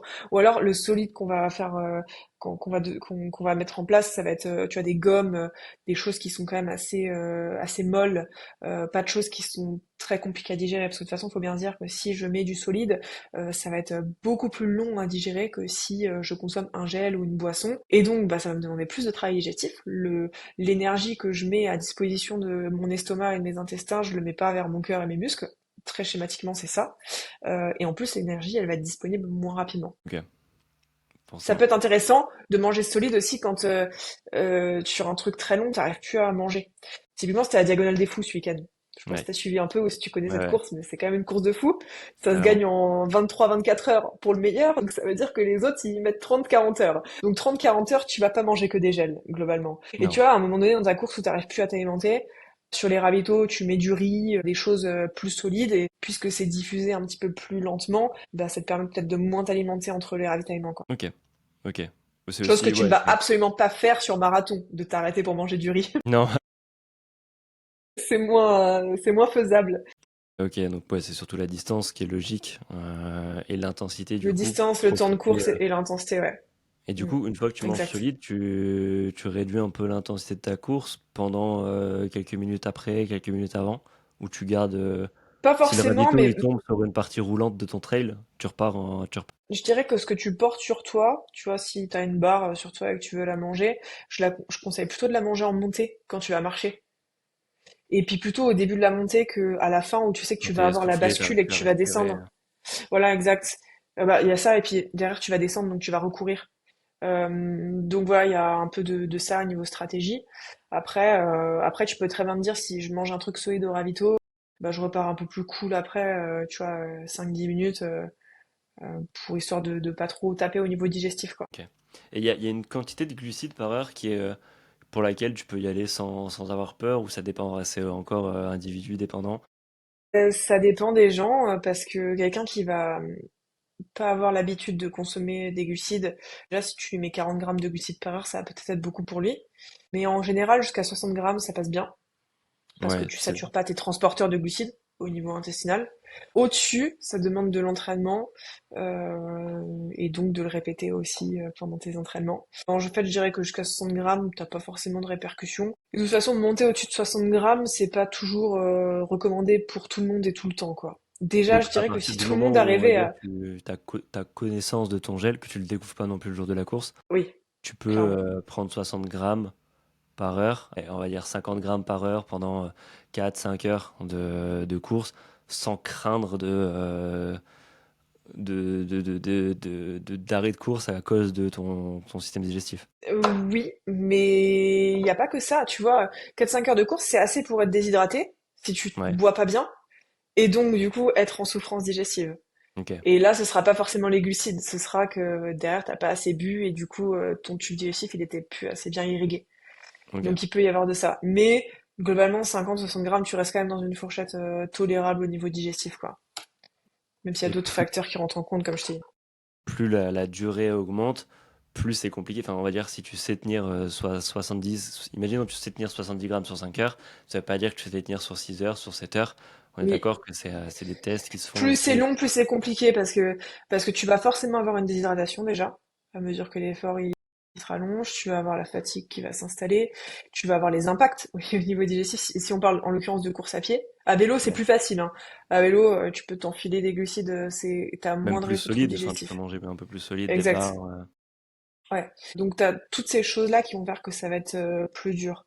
D'où le fait de tester, d'avoir une stratégie peut-être qui diffère. Tu vois, moi, par exemple, pour te dire un peu ce que je fais sur moi, c'est que souvent en début de cours, j'ai une consommation de glucides qui est plus importante et à la moitié, je réduis. Parce que je sais qu'à la moitié, ça commence à moins bien passer. Peut-être l'intensité, elle diminue aussi un petit peu. Donc je consomme, Mais enfin, c'est pas j'utilise moins. pendant cette seconde moitié que tu en as le plus besoin, enfin que tes stocks sont vraiment faibles et que tu as besoin de cette Ben ouais, récurrence mais si pour. tu restes dans une conso qui est raisonnable, tu vois, moi je baisse de Oui, ok. 80-90 à 60-70, quoi. Je baisse Ok, pas à ok. 20 grammes de Ça glucides. apporte ta Et de suffisance. toute façon, les études montrent que sur l'ultra-endurance, un athlète qui va consommer moins de 40 grammes de glucides par heure de moyenne, c'est un athlète qui a plus de risque de pas finir la course. Ok, Bon. donc c'est le minimum que tu conseilles. Ouais, c'est un peu le target, voilà, l'objectif minimum, 40-50 grammes de glucides par heure. Et crois-moi, Donc tout le c'est monde deux gels. ne les C'est mange deux pas. gels, un gel tous les Ouais, 30 c'est deux minutes. gels, mais t'as vite fait, en fait, au bout de, tu vois, sur des courses d'ultra-endurance, au bout de 10 heures de course, à oublier de t'alimenter pendant une heure et Oui, demie. parce Puis que t'es après, ça plus devient 2 lucide, heures et ou alors. voilà, exactement. Donc voilà, il y a tout ça. Ok, ok. Hyper intéressant. Globalement, il faut tester. Tu recommandes de tester Ouais, la tout au long base, de la Le- prépa ou de tester. clairement. Ouais. Ouais, pendant la période de prépa, tester plusieurs gels, plusieurs boissons, plusieurs aliments. Même quand on prépare sa stratégie nutritionnelle de course, pas partir qu'avec une seule marque de boisson, une seule marque de gel, ou alors au moins avoir plusieurs saveurs différentes. Je te dis un truc con, mais si ta boisson fruits rouges, elle passe plus au bout de 4 heures et que t'as encore 4 heures à tenir, bah, il faut que t'aies une solution de repli, quoi. Donc, Ok, ce que j'aime bien intéressant. conseiller, c'est de varier aussi avec des goûts neutres. Maintenant, il y a énormément de marques qui proposent des goûts neutres, que ce soit pour les boissons ou les gels, et ça passe souvent mieux sur le long terme. Il y a des choses à faire attention sur tel type de. Enfin, j'imagine qu'ils sont tous à peu près pareils, mais il y a des choses à faire. Quel type de Ouais, glucides il y a dans les gels. ouais, bah alors on parle souvent de ratio glucose-fructose. Mhm. Et alors le glucose et le fructose, ce sont deux sucres qui sont différents. En fait, quand on consomme des glucides à l'effort, ils n'utilisent pas tous le même chemin dans le corps. Pour faire simple, le glucose et le fructose, ils vont utiliser des transporteurs différents. Le glucose, il va être saturé, enfin les transporteurs de glucose vont être saturés à 60 grammes de glucides par heure et le fructose à 30 grammes de glucides, enfin de fructose par heure en l'occurrence. Donc c'est pour ça qu'on parle d'un ratio d'à peu près 2 pour 1 entre glucose et fructose pour être sûr de bien le tolérer au niveau digestif. Dans la plupart des cas, si t'es pas accompagné, c'est très compliqué de savoir comment est ton ratio parce que les marques ne communiquent pas toutes dessus. Dans tous Tu les vois cas, si genre la tu restes liste des à... ingrédients, mais Ouais, et encore, tu vois, maltodextrine. voilà, exactement. Là, ils te disent pas toujours la proportion. Dans tous les cas, si tu restes à 60 grammes de glucides par heure, il y a très peu de chances que tu aies un risque parce que tu seras toujours, dans tous les cas, à 60 grammes max de glucose et t'atteindras pas forcément les 30 grammes de fructose parce que c'est majoritairement du glucose la plupart du temps dans les produits. Donc il y a Mais tu vois, ça. moi j'aime bien. Enfin, et j'ai pas testé sur super long, mais prendre de la crème de marron plutôt qu'un gel des fois. Quand j'ai pas envie d'un goût hyper acidulé des gels ou quoi, prendre de la crème de marron, c'est limite des glucides en barre. Mais du coup, c'est peut-être un Ouais. peu plus de fructose. Il y a peut-être un peu de Ouais, fibres mais aussi dedans. potentiellement. Mais après, on s'en fout. Enfin, on s'en fout. Il faut pas regarder que l'aliment tout seul. Mhm. Il faut regarder La l'ensemble. globalité. Tu vois, si tu prends un gel où il y a que du glucose, mais que dans ta boisson, t'as du fructose, ça équilibre. Hmm. Après, c'est marrant, la crème de marron, c'est vraiment un truc de trailer, ça. J'ai une copine, elle mange que du riz au lait aussi, sur les ravitaux. Ça lui fait trop du J'aime bien. pas le rigoler, mais Mais crème de ça peut marron, être c'est une trop bon. astuce Ouais, aussi, tu vois. ouais. Ouais. Ok, ok. Et, Donc et, voilà. Et après, euh, comment choisir ces gels? Bah ça dépend de plein de choses. Il y en a qui vont être sensibles au packaging, truc con. Moi, j'aime bien quand ça s'ouvre facilement et que l'embout, je le perds pas, qu'il reste accroché. Le goût aussi, je trouve que pour moi, ça doit être même le Le principal facteur numéro déterminant. faut que tu aies envie de le prendre Voilà, faut après que le tu aies envie de le dixième. prendre, clairement. Et puis, il faut quand même qu'il t'apporte un minimum de glucides. Aujourd'hui, un gel qui t'apporte moins de 20 grammes de glucides, Oui, parce va que c'est falloir vrai t'en qu'il y a des manger des gels, gels quoi. qui apportent. T'en as, hein, à 10 grammes, 15 grammes. Ouais, Je c'est pense comme que les barres vraiment 20 grammes, protéinées c'est le à 9 minimum. grammes de protéines, quoi. Exact, tout à fait. Ok. Et tu prends ceux qui. Tu conseilles de prendre ceux sur le ravito si t'as pas les tiens. T'oublies les tiens. Bah ouais, parce qu'il vaut mieux manger quelque chose que de rien manger. Ouais. Mais j'aime bien dire aux gens quand même qu'il faut tester, enfin, il faut manger des choses que tu as l'habitude. Après, sur le ravito, moi, quand je suis bien entamée, je vais être la première à prendre du fromage et des tubes, quoi. Je le fais pas forcément à l'entraînement, Les mais, chips au mais vinaigre. quand t'es dedans, ça fait du bien. Des chips au vinaigre, ouais, tout à fait. Ça va, j'ai l'habitude maintenant. Mais oui, si à un moment donné, t'as plus rien, peu importe ce que tu manges, ce sera toujours mieux que rien, vraiment. Le principal, ça reste d'apporter de l'énergie. Peu Pas importe te ce que dire c'est du comme coup, source d'énergie. non, non, j'en ai pas pris assez, j'arrête de manger, Ouais, ça sera toujours mieux. non, Ouais, non, tu clairement. continues. Ok. A contrario, si t'as les tiens, tu prends pas ceux du ravito. Ouais, vaut mieux. De toute façon, il y a rarement des gels au ravito en vrai. Enfin, je trouve que Ouais, ça dépend des des courses, mais tu vois, compotes, typiquement de sur les trails, compotes. ouais, mais sur les trails, ça va être principalement des trucs solides, quoi. Même quand t'as des sponsors, ils mettent pas tout le temps des gels, hein. Ok. C'est vrai que sur route, je parle route parce que moi j'habite dans le nord de la France, donc les trails, tu vois, c'est un peu moins sympa que ceux en Haute-Savoie. Donc nos trails sont sur route là, quand même, mais du coup t'as des ravitaux et t'as des gels, des choses comme ça. Euh, mais ok, ça roule. Et du coup, une fois que t'as fini ta course, t'arrêtes ta stratégie de nutrition ou c'est là que ça devient important justement? Tu vois, alors c'est drôle parce que la récupération, c'est souvent le truc, les gens, ils en ont rien à faire. J'avais fait un jour une vidéo YouTube sur la nutrition sur marathon. Donc j'avais fait une boîte à questions sur Insta en mode je vais faire une vidéo YouTube, je réponds à toutes vos questions, balancez toutes vos questions avant, pendant, après. Qu'est-ce que je dois faire au niveau Nutri? Enfin, j'avais des centaines de questions et zéro sur ce que je dois faire après. Et ça m'avait un peu interpellée, tu vois, je m'étais dit, les gens, ils se questionnent tous sur avant, pendant, mais personne se demande ce que je dois faire après, en fait. Et donc là, ça m'a un peu tilté. Je me suis dit, en fait, une fois qu'on a passé la ligne d'arrivée, tout le monde s'en fout. Alors évidemment, tu vas mettre plus ou moins de rigueur dans ta récupération en fonction de où t'es dans ta saison. Si t'as fini ton marathon, ton semi-marathon, ou que sais-je, et que c'était vraiment ton objectif et que derrière, t'as pas d'objectif qui est programmé, lâche-toi la grappe, quoi. T'as le droit d'être cool et de pas trop te foutre de pression. Par contre, si c'est une course de prépa et qu'il faut que tu retournes à l'entraînement et que ton objectif principal, il arrive dans 4-5 semaines, t'as tout intérêt à optimiser ta récupération pour repartir le mieux possible à l'entraînement. J'ai même envie de dire, même si c'est ton marathon, que tu as fini ton objectif, c'est intéressant quand même de faire la démarche d'apporter ce qu'il faut à ton corps pour pas souffrir pendant 10 jours de courbatures, de crampes pendant la nuit, des choses comme ça. Ouais. Oui, je te rejoins tout à fait. Et souvent, les gens, ils ont envie de leur petite bière après. Ouais, ouais, la petite. Mais c'est vrai que même au niveau entraînement, les plans d'entraînement, les gens, ils les regardent jusqu'au jour J. Enfin, je parle ceux qui sont pas suivis, tu vois, ceux qui n'ont pas de coach et qui prennent un plan d'entraînement en PDF ou peu importe, ils regardent jusqu'au jour de la course. Et même en soi, généralement, les plans d'entraînement vont pas plus loin que le jour de la course et il n'y a pas toute cette partie de Comment retour à faire la après, ouais. course ou tu vois, ils se disent bon, soit j'arrête complètement pendant un mois, soit bah, dès la semaine d'après, je continue à faire mes 4 sorties et en général, ça coince à un moment, mais il y a pas cette notion de post-course, quoi. Après, je pense que le questionnement, il est individuel à mesure que tu te questionnes de plus en plus sur la nutrition. Tu vois, moi, les gens qui se questionnent sur la récupération, c'est des gens qui ont déjà fait la démarche d'être dans une démarche peut-être de performance. Et quand je parle de performance, on peut mettre plein de choses dans la performance, hein. C'est pas forcément quelqu'un qui va chercher un podium, mais quelqu'un qui, du moins, qui va chercher à progresser, qui s'est déjà questionné sur, voilà, sur comment bien s'alimenter pour être bien dans son entraînement, etc. Donc, je pense que ça, c'est un peu la suite logique et qu'en fait les gens ils mettent l'importance qu'ils veulent mettre. Mais à partir du moment où les gens s'intéressent vraiment à comment manger au mieux, la question de la récupération, ça vient quand même de... Et c'est quoi, ça serait quoi le macro est-ce que c'est toujours les glucides qui sont importants ou plutôt là mettre un focus sur les protéines pour la reconstruction? Alors il y a plusieurs choses. La première chose, ça va être le sommeil, parce que c'est la nuit que tu te répares. Et c'est vrai, hein, et c'est super important de bien dormir. Il faut vraiment Surtout optimiser si le tu as sommeil fait des après. courses, comme tu disais, la diag ou même des formats longs où tu es en Ouais, privation de sommeil. exact. et que tu as un gros déficit de sommeil à rattraper. Donc je dirais que déjà c'est optimiser le sommeil. Ensuite c'est d'écouter sa faim. Mais souvent en fait les jours après on n'a pas beaucoup faim et on commence à avoir très faim la semaine après, quelques jours après. Donc là c'est vraiment s'écouter et vous dire que si vous avez faim, c'est que votre corps bah, il a besoin d'énergie quoi. Donc c'est pas, tu vois, souvent on fait une course le samedi, puis le mardi je commence à avoir la dalle, et puis on se dit, ben en fait je fais rien, donc je vais pas manger plus, je suis en récup. Oui, mais en fait t'as tout le déficit à rattraper de la semaine d'avant, quoi. Hmm. Donc écoutez sa faim, et après il y a plusieurs choses qui sont importantes. Déjà les glucides, forcément, parce que tu as besoin de te recharger en Ouais. énergie. Ensuite les protéines, que tu n'as pas beaucoup consommé pendant l'effort, et pour autant tu as eu une destruction au niveau musculaire, donc c'est de charger un petit peu plus en protéines. De te réhydrater.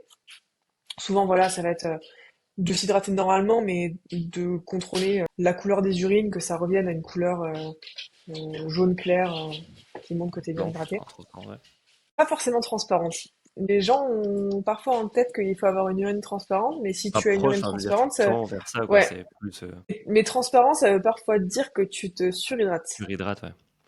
Voilà, Et donc du coup, plutôt tu jaune viens clair. déstabiliser un peu tes électrolytes dans le sang. Exact.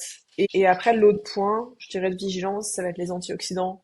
Alors, dans un premier temps, ça va être vraiment d'apporter assez d'énergie, glucides, protéines principalement, de se réhydrater. Et après, les jours après, ça va être de mettre de la couleur, des fruits, des légumes pour pallier tout le stress oxydatif qu'il y a eu pendant l'effort. Donc, apporter des antioxydants. Ok. Et les protéines, c'est vrai que là, tu dis que t'en prends pas trop pendant la course. T'en ajoutes, on va à partir d'un certain temps de course. C'est important quand même. J'imagine que oui, parce que Et forcément, faut ben, que tu apportes, enfin, faut que tu aies des acides aminés quand même, un minimum il en y a plusieurs circulation dans ton choses. sang. Il y a plusieurs choses. En fait, il y a deux points de vue. D'un point de vue performance, apporter des protéines à l'effort, ça n'a aucun impact. C'est-à-dire que, en Oui, fait, il vaut mieux favoriser les c'est pas ton glucides. corps va se servir. Exactement. Par contre, on sait que ça a un impact derrière sur la récupération. Ça va réduire les douleurs musculaires, les courbatures, etc. Donc, je pense qu'à partir de 5 heures et plus de courses, tu peux commencer à en intégrer. Si ça te pose pas de Après, problème au faut niveau digestif. exactement, parce que c'est plus compliqué à digérer. Donc, il peut y avoir plusieurs solutions, hein. Ça peut être, moi je sais que j'aime bien sur des trails manger de la viande des grisons. Tu vois, c'est assez Ouais. condensé en protéines et ça prend pas Petit beaucoup de place. grignotage qui sort du sucré en plus. Ouais, exactement. Et ce que j'aime bien faire aussi, c'est mettre de la boisson de récup sur les ravitaux. Tu vois, même la nuit, souvent les boissons de récup, elles sont à la vanille, au chocolat. Tu mets ça la nuit, ça fait du bien, ça t'apporte des glucides et des protéines. Voilà un peu les astuces qu'on peut mettre en place. Ok, ok. Et tu parlais de crampes. T'as la solution aux crampes. Ah, j'ai Déjà, la d'où ça solution. vient? Je pense qu'il y a plein de mythes. Il y a les Attends, crampes. je vais te donner la solution et tu vas comprendre d'où ça vient. Si tu veux plus avoir de crampes, il faut t'entraîner. Mais c'est vrai. En fait, au niveau alimentaire, il y a pas grand-chose qui va jouer. Les crampes, c'est d'origine neuromusculaire. C'est quelque chose qui est encore assez mal compris. Mais on a quand même On pas mal pense de données souvent que c'est parce là-dessus. qu'on est déshydraté ou parce Ouais, que. ou qu'on manque de sel ou quoi, mais en fait, tu vas faire un effort qui est trop intense ou trop inhabituel, et du coup, tu vas cramper. Il y a aussi la chaleur qui peut jouer, l'humidité, mais en fait, tout ça, c'est que ça va dérégler un peu ton système neuromusculaire, pour faire simple. Et puis en fait, les crampes, ça n'arrive jamais. Sur un marathon, ça arrive toujours au kilomètre 30. Hein. Ça arrive pas avant, même si tu bois pas. Donc ça arrive à un moment donné de l'effort que tu ne connais pas. À partir d'un moment où tu n'as pas exploré ça. Donc j'ai envie de dire que pour réduire le risque de crampe, il faut apprendre à connaître l'effort que tu vas faire, donc t'entraîner en fait et être patient pour que ça devienne naturel, et puis faire du renforcement musculaire. Parce que tu vas renforcer ton système neuromusculaire. Voilà. Après, il y a certaines personnes qui sont plus à risque génétiquement, et ça, malheureusement, j'ai pas de solution. Mais oui, tu vois, t'as des athlètes qui sont super entraînés et pour autant ils crampent, alors que t'en as d'autres qui vont jamais cramper, quoi. Ok, Moi, ok, tu vois, ouais. je crampe jamais. Ça m'est arrivé une fois le mois dernier sur une course, en plus au bout de 40 bornes. Donc normalement, tu vois, c'était sur une course de 110 Connais, km, ouais. alors ça arrivait hyper tôt. Et avec du recul, je sais que j'étais hyper fatiguée, que je manquais de sommeil. Donc nerveusement, finalement, j'étais assez atteinte, quoi. Donc souvent, c'est d'origine nerveuse ou musculaire. Ok, mais t'as raison de le rappeler, c'est l'entraînement.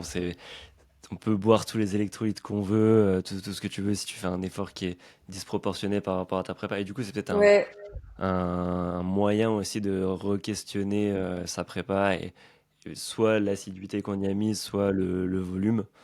Mais Et Ouais, même, tu vois, l'entraînement. on parle de l'entraînement, alors ça va aider sur les crampes, mais même d'un point de vue digestif, un athlète qui va être plus entraîné va avoir moins de risques de troubles digestifs parce que l'entraînement va augmenter ton nombre de transporteurs glucidiques. Et indépendamment de ta nutrition, tu vois.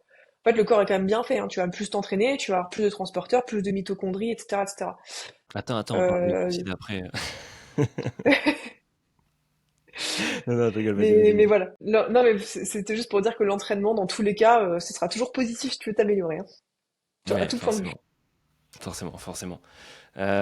Ok, bah, je pense que là, sur la partie pré, pendant et après course, on a fait le tour sur la nutrition. Peut-être revenir un petit peu sur la perte de poids, pas pour donner des pas façons de faire, mais parce que c'est quand même quelque chose qui est vraiment fort représenté dans ceux qui se mettent à Ouais. courir.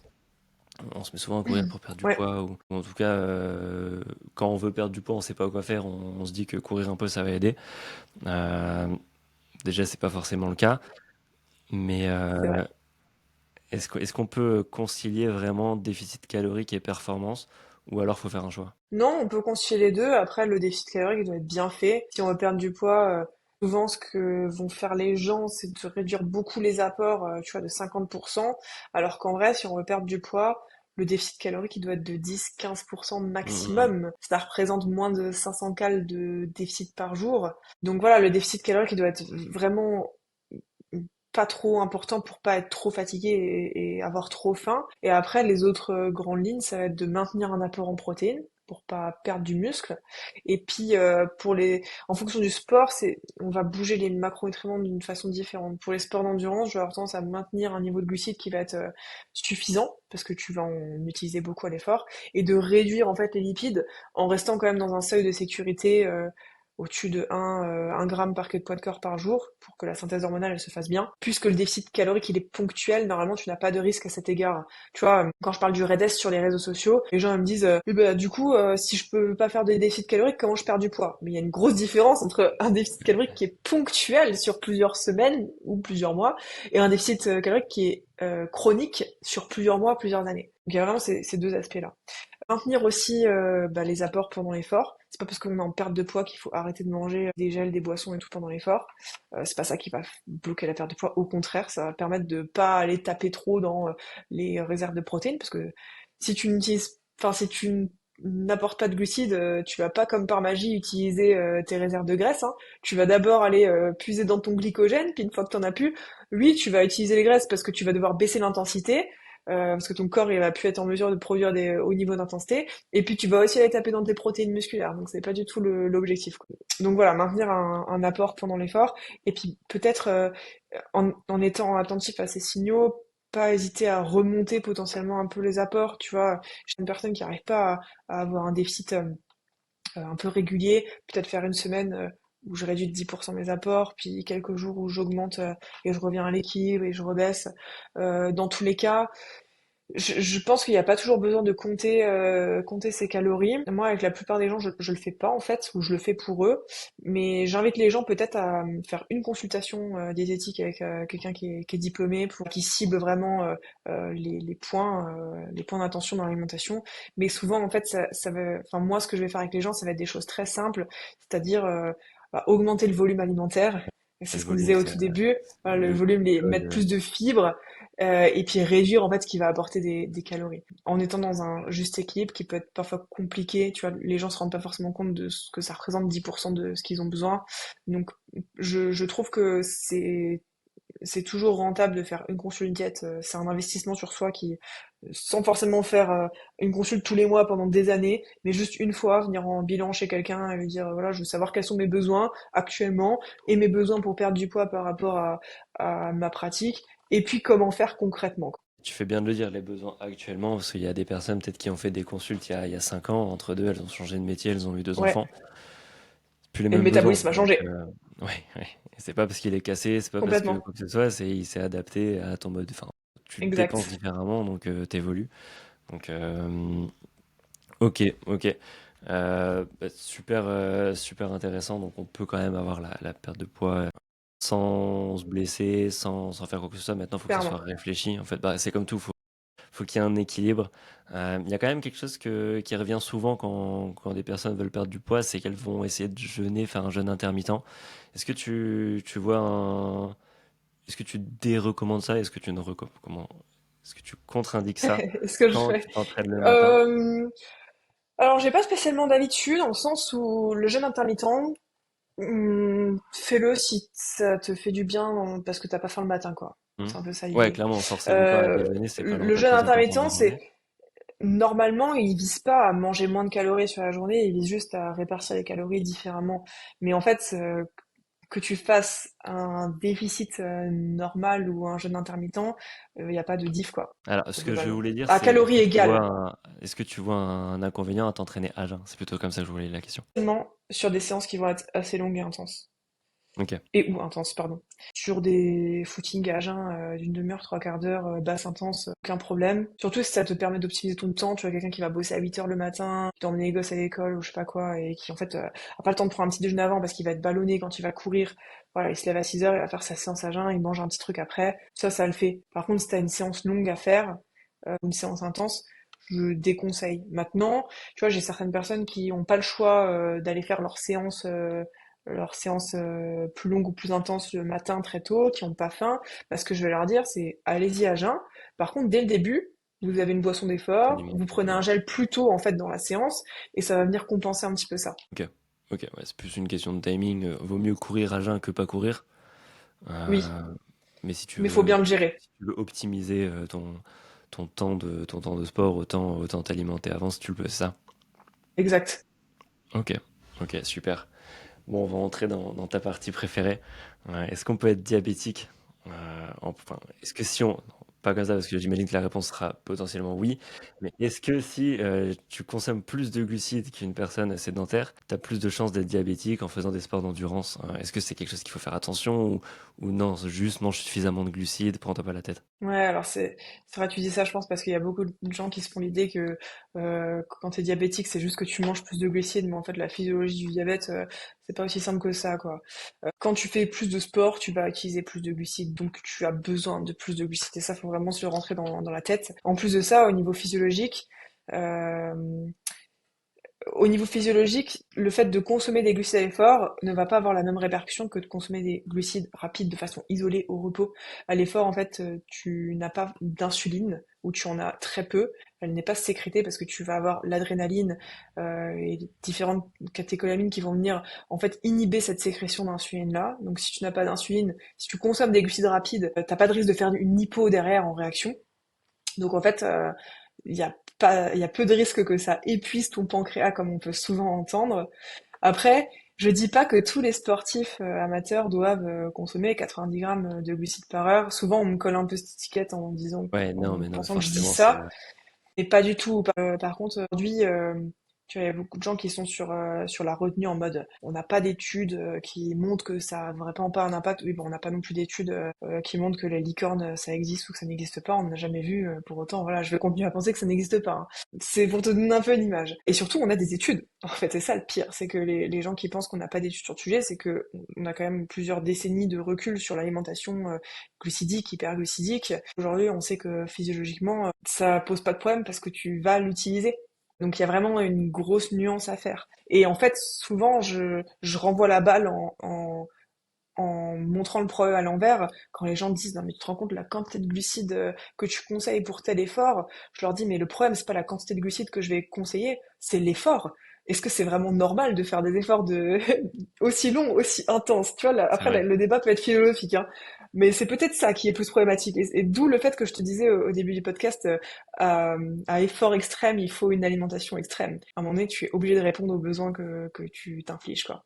Donc non, C'est aussi le faire à en conscience. oui, exactement. Mais aujourd'hui, on n'a pas une épidémie diabétique chez les sportifs, quoi. Ça, c'est n'importe quoi. Et j'ai déjà entendu des gens dire, oui, on a des études qui montrent que certains sportifs ont développé des cancers du pancréas. J'attends encore aujourd'hui ces études. Après, On je a suis plutôt des pas, études qui montrent que l'activité physique réduit les symptômes de non, diabète réduit le et risque. Excellent. Après, je suis pas quelqu'un qui est borné et bête, c'est-à-dire que si on a de la recherche qui va dans le sens inverse, bah, je me remettrai en question. Et à bien l'heure sûr. actuelle de nos connaissances au niveau de la science et de la physiologie, je vais pas dire aux gens de s'inquiéter et de pas consommer des glucides parce qu'en fait, en plus de ça, on parlait au début du podcast qu'il y avait vraiment un risque à pas consommer assez de calories. Pour moi, c'est ça le principal problème, hein. C'est plus dangereux de tomber dans un Red S que de boire du coca, hein. Concrètement, Ouais, et ben, ça, les gens on ont revient, du mal à l'entendre. ouais, on revient à ça, c'est plus tu manges brut, plus c'est compliqué d'avoir tes calories. Oui, Alors moi je reste sur le coca à zéro parce que j'ai pris l'habitude d'en manger et d'en boire et je me dis que si je reprends du normal, c'est chiant, c'est des calories liquides de manière générale j'évite, mais tu vois tu peux manger un plat un peu plus fatos, tu peux manger des gâteaux si ton truc c'est les gâteaux un peu plus dans la journée et ça va pas non plus ouais. te causer préjudice. Pardon. On sort un peu de ma question mais Ouais, ouais, bien ouais sûr. Non, mais c'est clairement. intéressant quand même, je pense, pour ceux qui écoutent. Tu vois, moi, par exemple, je bois aussi du Coca zéro, je préfère. Par contre, j'ai pris l'habitude depuis mon Red S et depuis que j'ai traité le Red S, après des sorties très longues, et ben, je vais plutôt boire du soda sucré, en l'occurrence, parce que je sais Tu que veux j'ai des besoin de calories glucides tout de faciles suite et après. qui t'as Exactement. besoin de faim. Tout à fait. Parce que je sais que juste avec les aliments, personnellement, je n'arrive pas à compenser. Ok. Donc, Ouais, voilà. ouais, moi c'est pas. Tu vois, moi j'ai un gros appétit donc j'arrive toujours à compenser si je veux. Oui. Mais Mais on est tous différents là-dessus, et il y a certaines c'est ça personnes qu'il qui faut arrivent à comprendre, c'est compenser. que la faim c'est individuel, c'est hormonal même. Et Exact. tu peux pas forcément claquer des doigts et manger plus ou l'inverse. Et donc non, pas diaboliser les glucides, c'est ça? Non, clairement, pas diaboliser les glucides parce que vraiment, il faut se rendre compte que l'alimentation d'un sportif, c'est vraiment très différent de l'alimentation d'un sédentaire, quoi. Tu peux pas du tout appliquer les mêmes recommandations, c'est impossible. Ok, ok, très bien. Bah écoute, on a fait un bon tour là-dessus. Est-ce qu'il y a d'autres sujets, d'autres mythes que tu aimerais bien évoquer ou rapidement mettre un petit message à quelque chose que tu as envie, on passe à autre chose? Non, globalement, bah, je pense que sur les mythes, peu importe le mythe, souvent, en fait, quand les gens sur les réseaux sociaux ou quoi vendent une méthode miracle, c'est la solution et que personne ne l'utilise, c'est peut-être qu'il y a une raison. Ou du moins, si tous les sportifs de haut niveau n'ont pas adopté cette méthode, c'est peut-être que cette méthode n'est pas si miraculeuse que ça. Voilà, on l'a Bon, vu alors à un avec le moment, il y a régime eu un. cétogène, tu vois, typiquement. Le régime cétogène, aujourd'hui, tous les athlètes de haut niveau font pas un régime cétogène, c'est peut-être qu'il y a une raison. Justement, sur le régime cétogène, l'an dernier, j'avais fait une vidéo YouTube où euh, j'avais brassé vraiment tout le sujet. J'avais fait une vidéo d'une demi-heure là-dessus, en allant brasser toute la littérature scientifique. Pour ceux que ça intéresse, j'ai fait un gros sujet là-dessus. Pareil, je prends l'exemple, quel autre exemple je peux prendre? Manger sans gluten, manger, éviter les produits laitiers. Aujourd'hui, dans d'autres disciplines sportives, dans la muscu et tout, on entend beaucoup parler du régime carnivore. Tu vois, il y a toujours des nouveaux régimes, mais en fait, si c'est pas quelque chose qui est reconnu et adopté par le plus grand nombre, c'est peut-être qu'il y a une raison. Mais je pense que c'est bien de le rappeler aux gens, quoi, pour aiguiser un petit peu leur esprit critique. Clairement. Et de toute façon, tout ça, c'est des régimes qui sont vachement éloignés de nos.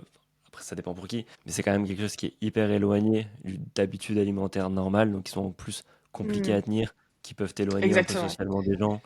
C'est vrai, Et hein, c'est. c'est bien de le rappeler. Tu vois, les gens qui se questionnent sur le régime cétogène et moi qui viennent m'embêter sur les réseaux à ce sujet, clairement parce que j'en ai beaucoup, c'est jamais des sportifs de haut niveau, hein.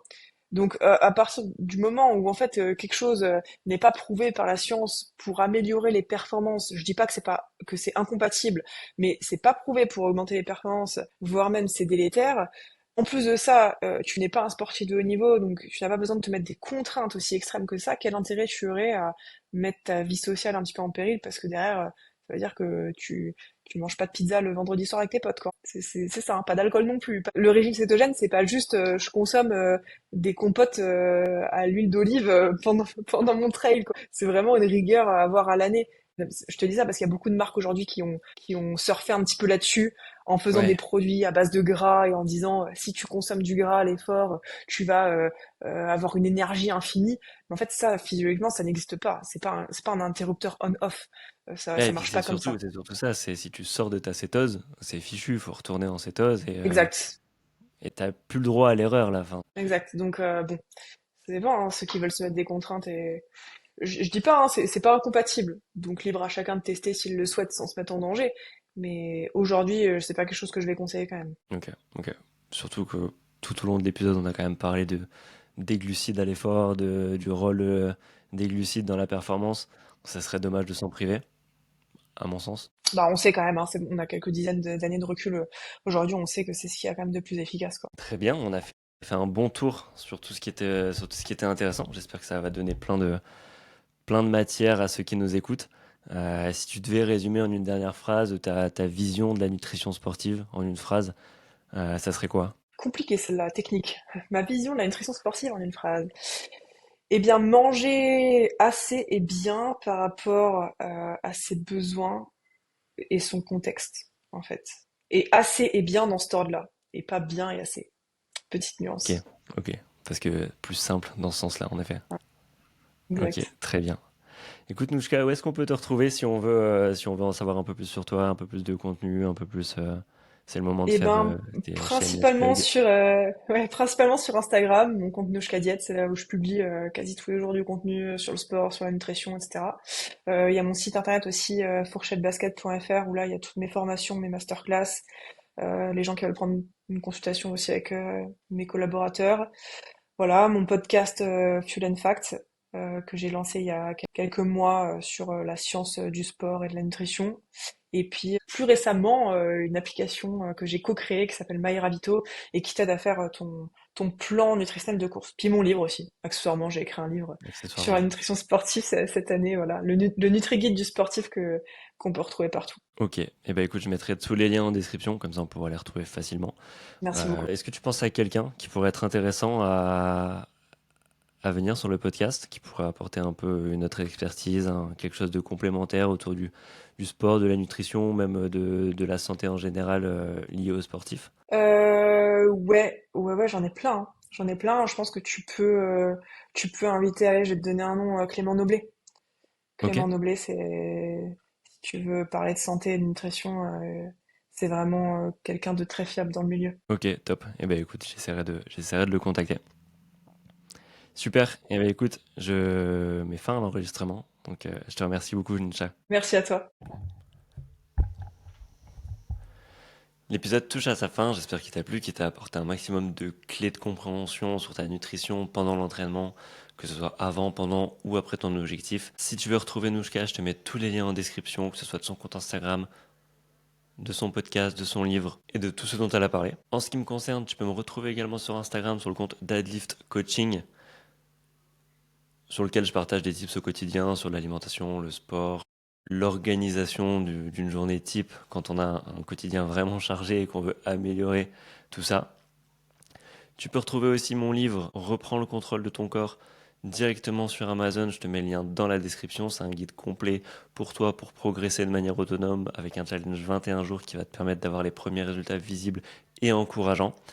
Si tu as besoin plutôt d'un accompagnement concret de quelqu'un qui soit là pour te cadrer, pour te suivre, pour te motiver, tu peux réserver directement ton appel dans mon agenda.